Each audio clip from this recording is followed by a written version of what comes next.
Okay, let's unpack this. Have you ever felt like, I don't know, you're just constantly bombarded with information? News feeds, social media, like a million conflicting opinions.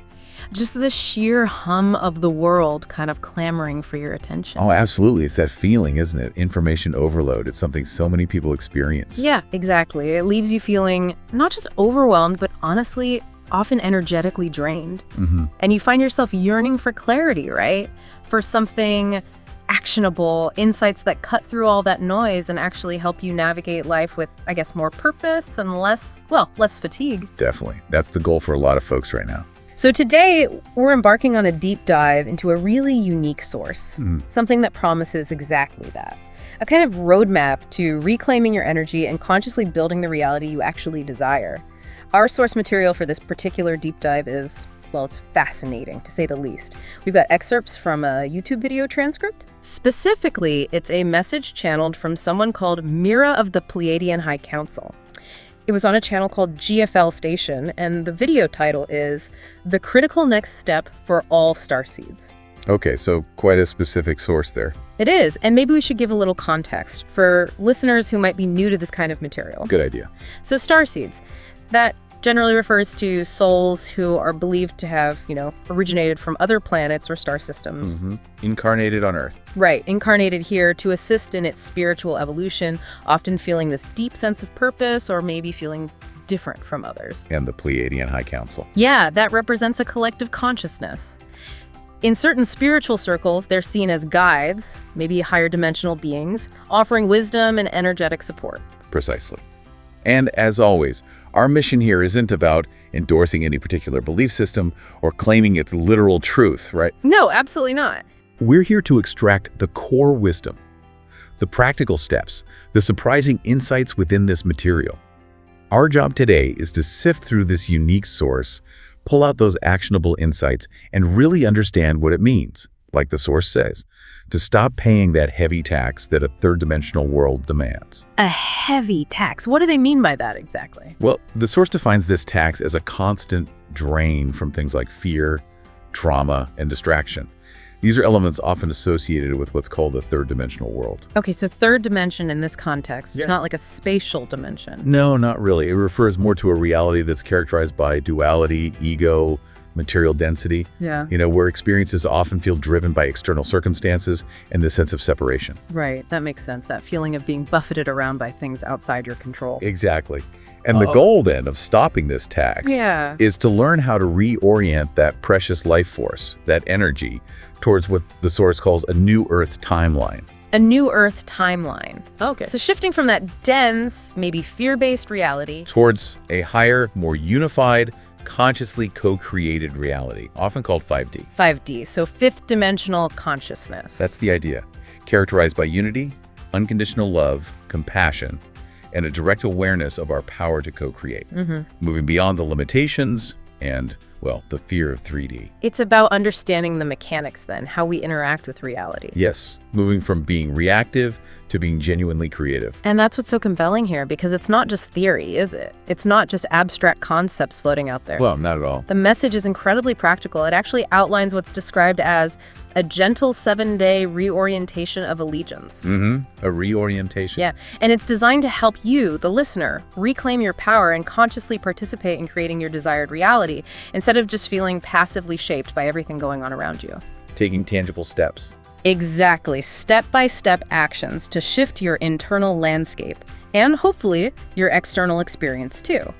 So let's start with the core concept here. Timeline hygiene. When you first hear that phrase, it sounds, well, maybe a bit out there, a bit sci-fi. It could, yeah. But the source grounds it pretty quickly. Right. It clarifies that timelines aren't physical places you, travel to in a spaceship. No. They are vibrational realities that you sustain through your focus and energy. Okay, vibrational realities, like tuning a radio. Exactly like tuning a radio. You're not physically moving, but you're changing your frequency to pick up a different broadcast. Our consciousness, our internal state, our energy, that's what tunes us into different realities, according to this source. And that connects back to that heavy tax you mentioned from the third dimensional world. It connects directly. That tax is the constant fear, drama, and distraction. Imagine your life force, your energy, as this precious, finite resource. In that third dimension, with its challenges and dualities, that energy is constantly being siphoned off, drained by chaos, by worry, by negative narratives, from media, social feeds, even just daily interactions. So you're just leaking energy everywhere. Pretty much. And the core message here is that by redirecting this life force, by consciously choosing where your energy goes, you start building the timeline your soul actually came here to fulfill. Moving from reactive, paying the tax, to creative, investing your energy in what you want to build. That makes so much sense. It explains why we feel so exhausted sometimes, even without doing much physically. We're paying this constant energetic tax. And the source frames it as, I like this metaphor, sacred housekeeping for your energy field. Yes, that's a great way to put it. Like cleaning your physical home, but for your energy. And there are 3 key steps involved over these 7 days. Okay, what are they? First, you cleanse. Cleanse the subtle spaces where old stories, old beliefs, old patterns have been feeding on your energy, like energetic cobwebs. Getting rid of the old baggage that's draining you makes sense. What's next? Then you seal. You seal up the little leaks where your power has been draining away. Leaks? Like through fear or distractions? Exactly. Unaddressed fears, internal tensions, mindless distractions. You plug those energetic holes so your power stays contained and directed where you choose. Okay, cleanse, then seal. And the third step? Stabilize. This means fixing and holding the frequency in which your destiny already exists. So grounding yourself in that higher vibration, making it real now. Precisely. Like tuning your radio dial clearly to the station you want, making sure the signal is strong without static. You're anchoring yourself in its frequency. Okay, so how do we actually feed a timeline? Consciously or more likely unconsciously? The source breaks this down, right? Into domains. Yes, 4 key domains. These are like the currencies we use to invest our energy into a particular reality. Right. What's the first one? The first, and maybe the most fundamental, is attention. It's described as the sacred currency of creation. Wow, sacred currency. Yeah. It says where your attention goes, energy flows. This is presented as a core energetic law. What you look at, how long you dwell on it, the emotion you invest in it, all of that acts like electrical currents nourishing a particular reality. So if you're constantly focused on scary news or doom scrolling, you're feeding that reality energetically. That's the idea. It really resonates with what we know about focus shaping perception and emotion, doesn't it? The source just takes it a step further, suggesting it shapes reality itself. That's incredibly powerful and scary because our attention gets hijacked so easily these days. What's the second domain? The second is your nervous system. It says your nervous system provides the baseline frequency you broadcast. My baseline frequency. Okay, explain that. Think about it. Are you usually braced in panic or settled in peace? Are you rushing frantically or moving with a natural rhythm? The state your nervous system defaults to, the one you practice most, becomes like a prophecy for the kind of day in life you experience. So if I'm constantly stressed, physically tense, that's the energy I'm putting out and attracting back. That's the concept. Your physical state isn't just physical, it's an energetic broadcast. Okay. Attention, nervous system. What's third? Third is language. Yeah. Not just spoken words, but the spells you cast with your words and thoughts. Spells. Wow. Yeah, implying a real creative power there. Every phrase is like an architect building the structure of your reality. Give me an example. Well, it says if you constantly complain or speak of never enough, you end up creating and living in a world of scarcity and walls. Okay. But if you speak with gratitude and possibility, you build a world where abundance and solutions can find you. There's a direct link suggested between your words, inner and outer, and the reality you inhabit. Your words are like energetic bricks. Got it. And the fourth domain? The fourth is rituals. These are your habitual actions you do each day. Like checking my phone first thing, or how I wind down at night. Exactly. Those seemingly small, repetitive actions are powerful because they teach reality how to treat you. They signal to the universe what you will accept and expect. So my routine is constantly sending signals. According to this source, yes. If your morning ritual is doom scrolling, you're signaling you're ready for that kind of reality. Yeah. It's a constant, subtle communication. Wow. Okay, so attention, nervous system, language, rituals, those are the ways we feed a timeline. And the source sums it up really powerfully. Where your attention gathers energy condenses, and that condensed energy becomes your life. Where attention gathers, energy condenses, and becomes your life. It puts the power and the responsibility squarely back on us, doesn't it? Moving us from feeling like victims to being co-creators. Yeah, it really does. Okay, so we understand the theory now, timeline, hygiene, the 4 domains, but how do we actually change it? How do we stop feeding the realities we don't want? Right, and this is where it gets really practical and, like you said, really interesting. The source introduces these actionable shifts. It's about identifying those habitual energies that keep you tied to the old reality, what it calls the 3D feeders, and consciously swapping them out for higher 5D replacements. 3D feeders versus 5D replacements. Okay, so stopping feeding the lower vibes and actively nourishing the higher ones. Exactly. And the source gives specific examples, which makes it really tangible. Let's walk through them. Great, what's the first one? First up is the fear loop. You know, those anxious thoughts spiraling on repeat, the mental hamster wheel of worry. Oh yeah, very familiar. What's the 5D replacement? The shift is to a trust anchor. It means consciously choosing to pause and affirm trust in the divine plan or in your own soul's guidance. So interrupting the spiral. Yes, you let your breath deepen and feel faith taking the place of fear. Even a small internal shift towards trust acts like an anchor. Okay, a trust anchor instead of a fear loop. What's next? Next is outrage addiction. So relevant today. Constantly feeding on anger at world events or others' actions. That compulsive need to react with anger. Right, getting hooked on the indignation. What's the alternative? Compassionate discernment. This means you witness what's happening with clear eyes and compassion. You discern what truth is present and what action, if any, is needed, but crucially, without the toxic charge of continuous rage. So seeing clearly, understanding, maybe acting, but not getting consumed by the anger itself. Precisely. Conscious engagement, not just emotional reaction. Okay, makes sense. What else? Then there's comparison. Measuring yourself against others and feeling less than. That constant looking outward and feeling inadequate. The thief of joy, as they say. Indeed. The antidote is soul source sufficiency. You remind yourself that your worth is unique and intrinsic, ordained by your soul. So turning inward for validation. Exactly. Recognizing no one else's success or path detracts from the light of your own. Your journey is yours alone. That's powerful. Okay, what about scarcity? That feeling of not enough. Yes, the not enough time, not enough money, not enough love mantra. The belief in limitation. Very common. The shift. Gratitude that multiplies. You actively name a few things you do have and appreciate, however small. And you're encouraged to notice how this thankful energy expands within you. Because gratitude opens the door for more abundance. That's exactly what the source states. It's like an energetic magnet, shifting focus from lack to presence. Okay. Fear loop to trust anchor, outrage to discernment, comparison to sufficiency, scarcity to gratitude. What else? Control reflex, that impulse to micromanage people or outcomes out of fear of uncertainty, the need to control everything. Guilty. What's the higher version? Surrendered responsiveness. You still respond and take action, but you do it with trust in life's flow, riding the currents rather than fighting them. So working with life, not against it. Adapting instead of forcing. That's it. Fluid adaptation over rigid control. Okay. What about doom scrolling? That endless scroll through bad news. Right. The alternative offered is lovely. Become a beauty scout. A beauty scout, I like that. Yeah. It means actively seek out signs of goodness, hope, or simple beauty around you. Like looking at the sky. Or a plant. Exactly. Or reading something uplifting. The point is to reclaim your perspective. Shift focus from despair to the quiet miracles always present. Deliberately re-perceiving. Okay. Beauty scout. I'll remember that one. 2 more. Yes.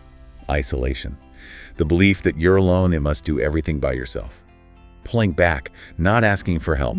What's the shift? Reciprocal community. You're encouraged to reach out, to open yourself, to give and receive support. Like calling a friend or joining a group. Yes, or just sharing, honestly. It emphasizes connection as a vital, energetic exchange. Okay. Reciprocal community. And the last one. Maybe the toughest one for many. Harsh self-judgment. That inner critic constantly putting you down. Oof. Yeah, the antidote. Radical self-honoring. Learning to catch that inner critic and gently replace its voice with a loving one. Speaking to yourself like a dear friend would. Exactly. Honoring your efforts and forgiving your missteps. Cultivating internal compassion. It's foundational. Wow. So by consciously starving these 3D feeders, fear, outrage, comparisons, scarcity, control, doom scrolling, isolation, self-judgment, and feeding their 5D replacements. The source says you are retraining your whole being to vibrate on a higher timeline. It's presented as a complete energetic recalibration, changing your fundamental frequency. You're literally changing the signal you broadcast. That's the essence of it, inviting a different reality. And to really anchor this shift, to help maintain that chosen timeline, the source offers 7 guiding principles. It calls them the laws of timeline hygiene. Laws, okay, like an energetic rule book. Kind of, more like guiding stars maybe, an energetic compass to keep you aligned each day. Okay, let's go through them. What's the first law? Sovereignty first. This states that you have both the right and the responsibility to choose what enters your field. So I'm in charge of my energetic space. Absolutely. Nothing and no one consumes your attention or energy without your permission. You're the gatekeeper. It's not about shutting everyone out, though. No, it's about conscious choice, reclaiming your agency. Your field is sacred, and you decide what gets in, like having a discerning, energetic bouncer. Huh, I like that. Okay, sovereignty first. What's law number 2? Physiology is prophecy. This emphasizes that the state of your body is a preview of the day you will experience. Whoa, how so? Well, if your body is tense, anxious, braced, your day is likely to manifest stress and conflict. It's like your body is signaling what you expect. And if I'm relaxed and centered? Harmony flows more easily. Caring for your nervous system isn't just self-care, it's strategic. It helps your outer world mirror your inner balance, pre-paving your day. Physiology is prophecy. Okay. Law 3.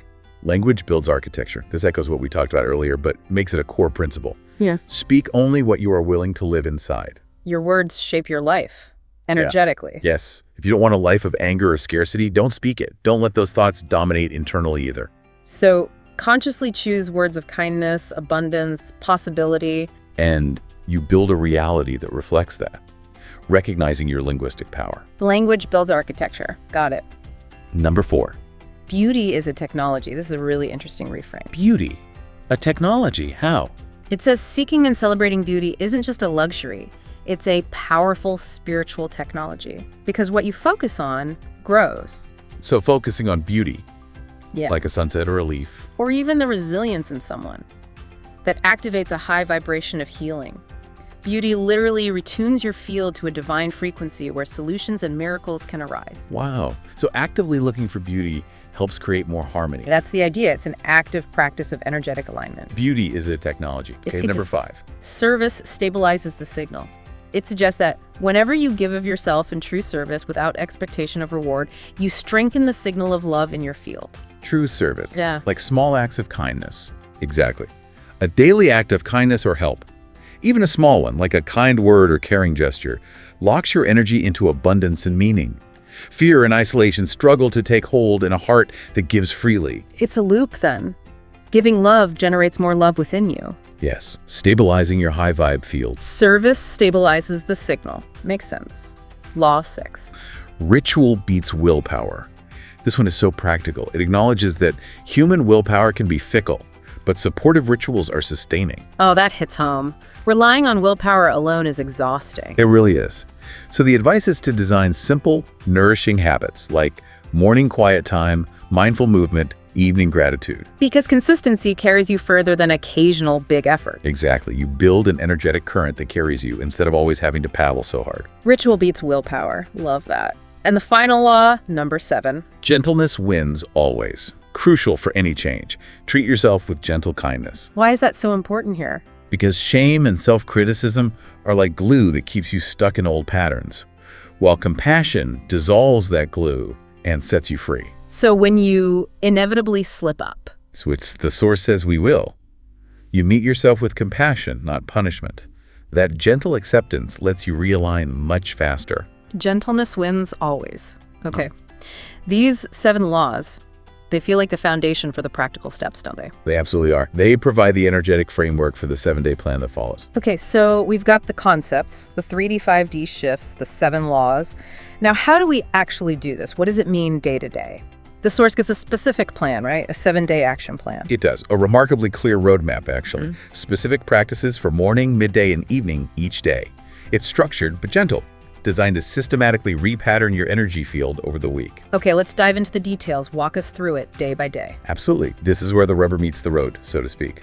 Audit and unsubscribe. The intention for day 1 is, I choose what I feed. Okay, I choose what I feed. What's the morning practice? You start with a breathing exercise.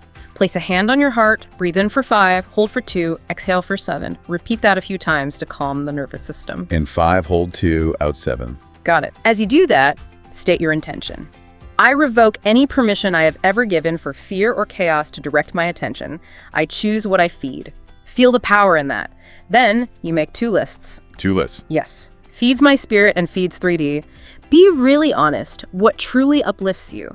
Music, nature, certain people, list that. And what triggers fear, anger, drains you? Media, social accounts, worry habits. List those under feeds 3D. Okay, an honest audit of energy inputs and outputs. What about midday? Midday is a quick cleanse of your digital world. Pick at least 3 things from your feeds 3D list. Maybe a news site, a social feed, an email list, and delete, mute, or unfollow. Actively disentangle. And crisply. Immediately replace them with uplifting alternatives. Subscribe to something positive, follow someone inspiring. Conscious replacement. Good. And the evening for day 1. You write a short field policy. A statement of what you permit energetically, like, my mind is not a dumping ground for fear. My space is a sanctuary. Read it aloud. A field policy. I like that. Any visualization? Yes. Visualize a protective cobalt blue sphere of light around you, dissolving intrusive or chaotic energy into mist before it reaches you, reinforcing that boundary. Language detox. The intention, my words are worlds. Okay, day 2, focusing on language. Morning practice. Refresh your vocabulary. Identify common stress phrases you use, like, I'm so overwhelmed, and consciously replace them with something like, I'm prioritizing what matters. Or this always happens to me, become. I'm rewriting this pattern. Speak the new phrases aloud. Feel the shift. Also, write 3 personal power statements for the day, like, I am focused and calm. Okay, midday action for language. A micro ritual. Catch yourself before you complain. Pause, breathe, and pivot. Turn the potential complaint, this traffic is awful, into a blessing. I bless this situation and ask for ease. Or positive intention, transmuting in real time. Catch and transform. Nice. Evening reflection. Reflect on moments where changing your words changed your state or the outcome. Note them down. And for the visualization, imagine words of love and truth forming beautiful, lasting, crystalline patterns in your energy field, while words of fear or criticism just dissolve into thin air. Nervous system reset. Intention. Calm is my superconductor. Day 3, the nervous system. What's the morning routine? Coherent breathing. Inhale for 5, exhale for 5. Do this for several minutes. Place a hand on your solar plexus, let a soft smile form. Affirm, I allow myself to feel safe even without external proof. Peace is my natural state. Activating that calm response. Okay. And if stress creeps in midday? A quick nervous system reset. Run cold water over your hands and splash your face for about 60 seconds. Whisper, reset. Visualize stress washing away. That cold water trick really works. The mammalian diving reflex. All right. Evening practice for calm. A restorative pose, like legs up the wall for 5-10 minutes.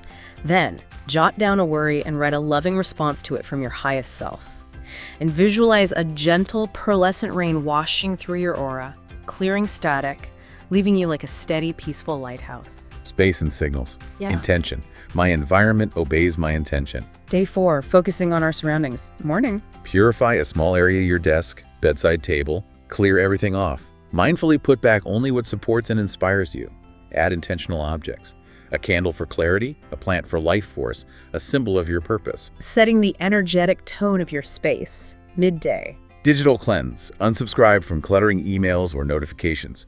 Move distracting apps on your phone into a folder labeled something like sacred delay or intentional access, creating conscious barriers. Sacred delay, I like that evening ceremony. A simple space sanctifying. Light a candle, walk through your room or home, speak an affirmation like, this home is a temple of my soul. Feel the atmosphere shift. Then visualize a golden grid of divine light settling over the space, bringing everything into harmony. Boundaries with blessing, intention. I choose love and I choose limits. Day 5. Boundaries. Tricky one for many. Morning. Identify one boundary you've been avoiding, maybe a commitment, how someone speaks to you, a draining habit. Write a positive boundary statement starting with, to protect my purpose and well-being, I will. Like I will reserve evenings for rest. Exactly. Speak it aloud kindly but firmly. Feel the strength in it. Midday practice for boundaries. Practice asserting a boundary gracefully. Rehearse a simple, respectful no, like, thank you, but I'm not available for that, or I need to stick to my schedule. Deliver it without over-apologizing, honoring your needs. Practice makes perfect, or at least easier, evening. A small forgiveness ritual for yourself regarding past boundary issues. Hand on heart, whisper, we learn, we refine, we rise. Dissolve self-criticism and visualize a rose gold aura around you, permeable to love, impermeable to chaos. Live as a stabilizer. Intention. I circulate what I want to receive. Day 6, service. Ask your heart. Where does love want to land through me today? Choose one specific heartfelt act of service. A kind word, helping someone, sharing a resource. Sincerity is key. Midday action. Carry out the service, ideally without drawing attention or needing praise. As you do it, imagine love flowing out and looping back to nourish you. The principle of circulation. Evening reflection on service. Reflect on how serving affected your state. Did you feel lighter, more purposeful? Note any synchronicities. Visualize a shining silver thread from your heart connecting to others, lighting up when you give and receive love. Seal the signal. Intention. I become what I practiced. Okay, day 7, bringing it all together. Morning. Stand barefoot on the earth or floor. Feel grounded. Speak a powerful vow aloud. I withdraw all nourishment from old timelines. I feed only what I choose to live. I walk in the frequency of new earth. Embody it. A real commitment. Midday celebration. Yes! Celebrate your new beginning joyfully. Music, dance, flowers, a healthy meal. Consciously appreciate your journey. And the final evening practice. Reflect and distill one key lesson from each of the 7 days. Your 7 lessons in 7 lines. Write them down. Take your day 1 field policy, place it somewhere special, sign and date it. Seal the commitment. And the closing visualization. Imagine a radiant diamond of light forming and solidifying at your heart center. Feel it click into place, signifying your stabilized, higher frequency field, ready for your new timeline. Wow, that is an incredibly thorough and frankly beautiful 7-day plan. Yeah. An energetic reset. But life happens. Maintaining new habits is tough. What happens when you feel yourself slipping? When those old 3D feeders pull you back? That's a really important question, and the source anticipates it. It provides what it calls an emergency transmutation kit. Think of it like energetic first aid. Okay, an emergency kit, what's in it? 4 simple tools. First is STAR. It's an acronym. STAR, what does it stand for? S for stop what you're doing thinking. T for touch your heart. A for align your breath, slowly in and out, maybe to a count of 5. And R for remember your vow, your commitment. It's a quick reset. Stop, touch, align. Remember, STAR. Got it. What else? A 3-object beauty scan. When feeling chaotic inside, consciously notice 3 beautiful or calming things around you. A texture, light, a sound. Anchor your nervous system to external harmony. Instantly shifts focus. Okay. Then a quick language pivot. Catch a catastrophic thought, this is hopeless, and immediately flip it into a creative question. What's the next loving step I can take? Transforms despair into possibility. Nice. And the last tool? A 30-second grounding. If you feel unmoored, just press your feet firmly into the floor, feel the earth's support, and whisper, I am carried. Reconnects you to stability. STAR, beauty scan, language pivot, grounding. Okay, those are great for in-the-moment slips, but what about the bigger mental hurdles? Those persistent doubts or fears that can derail you. The source calls them mental traps, right? Yes, exactly. And for each trap, it offers a gentle escape, reframing the fear into an opportunity. Okay, let's hear them. What's the first trap? Trap 1. The worry that if you look away from bad news, you're being irresponsible. Very common. Escape. You're reminded you're not ignoring problems. You're cultivating clarity first so that your help is effective. True impact comes from a clear, strong state, not fearful reaction. Right. You help more effectively from a place of calm. Okay, trap 2. Trap 2. Fearing that if you set boundaries, you'll lose people or miss out. The social fear. Escape. The reframe is you might lose those who don't truly resonate with you and in turn create space to attract those who do. It's seen as a positive filtering process, an act of self-honoring that aligns your connections. So it's actually creating space for better relationships. Trap 3. Trap 3. Thinking that if you slow down, you'll fall behind. The productivity anxiety, escape, the counterintuitive wisdom. In higher timelines, clarity and alignment actually bring things to you at the right pace. Stillness can be strategic. Rushing creates friction. Alignment, often found in stillness, creates flow. Stillness can be strategic. I like that. Okay, trap 4. Trap 4. The fear that speaking blessings or focusing on the positive is bypassing real difficulties or being naive. Escape. The crucial distinction. Blessing a situation after you've acknowledged the difficulty is not denial. It is directing your energy toward a solution and a higher outcome. It's active co-creation, not ignoring the problem. Acknowledge, then direct energy wisely. Those are really powerful reframes. They tackle those common anxieties head on. So after doing the 7-day plan, maybe extending it to 28 days as suggested to really anchor it, what kind of changes might someone expect to see? The source talks about subtle but meaningful shifts. You might notice your social media feeds starting to naturally reflect your new focus, almost like the algorithms catch up. Interesting. Your conversations might become more authentic and heart-centered. Physically, you might feel better, less tension, better sleep as your body responds to the calmer rhythm. That makes sense. You could see new opportunities or synchronicities appearing, matching the energy you're putting out. Time itself might even feel like it rearranges to support what you truly value. More spaciousness. Exactly. And it suggests inviting others to join because coherence multiplies when shared. That's lovely. Now, the source also addresses some common questions people might have, right? Yeah. Like really practical concerns. Yes, and the answers are very compassionate. First, what if I slip up? The answer is direct. You will slip at times, we all do. The advice. Gently guide yourself back. No drama or self-criticism needed. Just realign gently. Okay, gentleness wins always. What about big emotions like grief or anger? Should I suppress those? Absolutely not. Feel them fully when they arise, it says. Cry, right, let them move through, but don't build a house for them to live in. Emotions are like storms passing through your heart is the sky. Exactly that metaphor. Honor the storm, let it pass. Healthy flow, not suppression. What if your family or friends aren't supportive? What if they aren't on board? The message is empowering. Not everyone will understand. You do not need anyone's permission to grow. The suggestion is to be quietly radiant and consistent. Often others adjust, or life brings you new connections that resonate. Lead by example, essentially. And finally, how do I know it's really working? Look for the results. More inner calm, more moments of beauty and gratitude, more flow and meaning. You'll react less intensely to triggers. Synchronicities pop up more. And crucially, you won't feel that old addictive pull of doom or drama to feel alive. You'll feel alive in the calm. Feeling alive in the calm. That's a beautiful indicator. The source also provides some affirmations, doesn't it? Like the soul's language. Yes, powerful statements to anchor you. I am not withdrawing from the world. I am upgrading my participation. I do not wrestle with shadows. I choose to stand in the sun. I speak only what I wish to stand inside. I belong to the timeline I feed. I am safe to shine. These are like energetic tuning forks, constantly reminding you of your chosen path. And so, as we wrap up this deep dive, the source offers a final, profound vow. A blessing, really, something to carry forward. I withdraw my light from the theater of fear. I stabilize in the sanctuary of presence. I feed only what I came to build. I am here, I am whole, I am ready. I am here, I am whole, I am ready. Wow. That feels like a powerful culmination of everything we've discussed. This whole exploration of timeline hygiene. It really brings home the idea that the new Earth, this higher reality, isn't just something you wait for passively. No, it's actively built. Exactly. It lies just beyond the habits we're transforming, just beyond these conscious choices about our attention, our language, our nervous system, our rituals. It's a reality we build, moment by moment. Which leaves us with a final thought, doesn't it? A question for you, the listener, to really sit with. How are your daily choices right now literally shaping the world you inhabit? What timeline are you feeding?